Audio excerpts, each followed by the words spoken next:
زوی ته ماته ته پرسوي باچانه تا ماته ویل چې ته په روغې موسم په دا ولې ته په یو کړه ما سره ملګرو د پښتو مشهور فنکار میراوس هغه اخر کار د دې فاني دنیا نه لاړو او وفات شو. تاسو ته به یاد وي د پښتو ژبې دپاره هغې چې کوم خدمت کړی دی هغه د چا نه پټ پناه نه دی،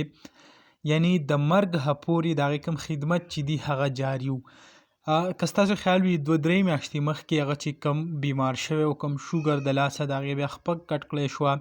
او کم نور حالات چې وای ډېر خراب و، د هغې نه پس بیا هغې یو ویډیو وکړه او خلکو ته یې ویل چې آیا زه دونه بیمار یم، ما دونه خدمت د ژبې دپاره کړلی او اوس چې په ما سخته راله نو هېڅوک هغه زما نه پکارېږي. د هغې نه پس بیا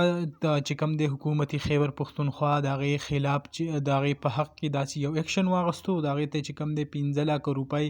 ورسره کم عمري علاج یې له هم پرې کو، نور کم مرسته چې ده هغه یې ورسره هم کړې وه. د هغې نه پس نور کم خلک چې دي هغه ورسره هم خپل زکاتونه نورې پیسې چې دي هغه ته ورکړې وي او کم علاج چې دی هغه یې روان و. خو اخر کار کم زندګۍ چې دا ورسره وفا ونه کړه او اخر کار د دې فاني دنیا نه لاړو. دا وخت چې تاسو ګورئ په سوشل میډیا دا خبر هغه چالو دی او ډېر زیات وایرل دی. میراوس په حق کې چې کوم دی خلک پوسټونه کوي او ډېر زیات خلک چې دي هغه پرې خفه دي.